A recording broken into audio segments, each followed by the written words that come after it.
IAG is Australia and New Zealand's largest general insurance company. We have operations in India, Thailand, Malaysia, Vietnam, Indonesia, as well as, of course, Australia and New Zealand. We're an organisation that has some iconic brands like NRMA Insurance, CGU, WFI. Through IMA, we share in the RACV brand. We've been in operation here in this country for 165 years. We have a workforce that has remarkably long tenure, and our organisation is absolutely built around our purpose, and our purpose is to make your world a safer place.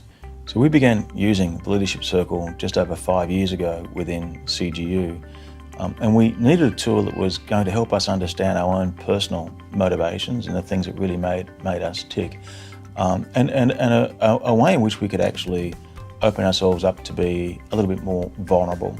We felt that if we were to be a truly collaborative and inclusive leadership team, we needed to understand each other, ourselves, and then how we might behave and impact others as we came together as a team. I found the tool just incredibly helpful over the years, and progressively we've introduced more and more parts of IAG to the tool, to the extent now I'm guessing there must be thousands of our colleagues who have gone through the assessment and have engaged in programs that have helped tease out the learnings. And I think one of the reasons that I was such an early convert is there was an amazing piece of self-learning, which I found actually quite confronting. So what was happening is, we were a business that was going through quite a lot of turmoil as we were trying to turn the operating performance around, and there were challenges arising every day. And every time a challenge arose, I would just be calm, and I'd be dealing with it, and I'd calm everybody else down. And then I had people on the other side of the table who were saying, "The guy can't be for real. He's got to be feeling a degree of anxiety, and he's masking it. And if he's masking that, what else is he masking?" And so there was me overplaying what I thought was a strength, and it was actually pulling back my integrity score. The piece of work that I focused on with my coach, and I involved all of my team in it, was around being more declarative. So there were times when I would sit down and I would say very openly and clearly, "I'm actually quite concerned about this for the following reasons, but we don't have time to dwell on fear or what," but I'd at least share how I was feeling about it, and then we'd park that and we'd move on and we'd address it.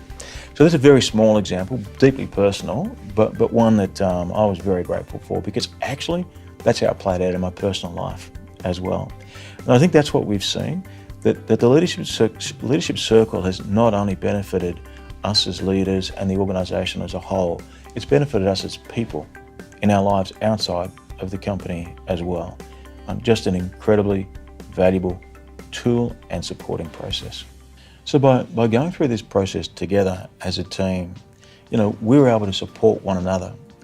We could clearly understand each other's vulnerabilities, and I think it's like Sun Tzu said, the quickest way to disarm your enemy is to hand him your sword. And it's not to suggest that anyone was anyone's enemy, but actually, when you actually ask people for help, they're so willing to contribute. Actually, people feel privileged being able to help in a scenario like that.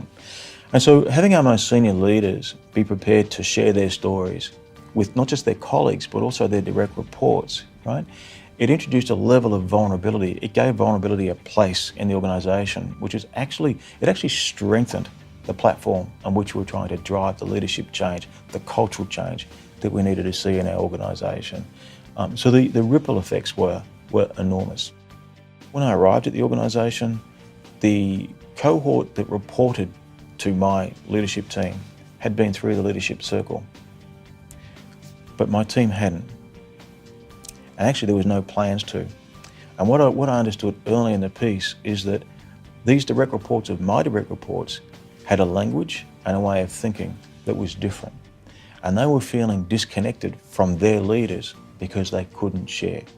And so we had to actually accelerate my leadership team through the process so we could reconnect with their direct reports. It was a wonderful period of regenerative growth within the organisation. And I think in terms of the very specific business impacts, I think that allows you as an individual, and certainly you as a team, to get to the heart of matters more quickly. You can expose things faster. You've got this common languages, common framework, and it's all supportive. So there's no politicking, there's no making sure that somebody's going to be okay if I raise an issue that might otherwise be a little bit offensive or intrusive, or, you know, you're just able to cut through things so much faster. And being able to say, you know what, I don't know.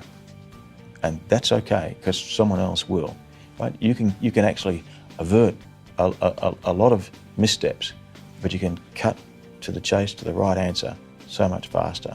And if that was the only benefit, I'll tell you there are so many more, but if that was the only benefit, any organisation going through change, any organisation going through disruption, any organisation trying to become more nimble, more flexible, more agile, more responsive to changing customer needs, I couldn't encourage you more than to do the Leadership Circle.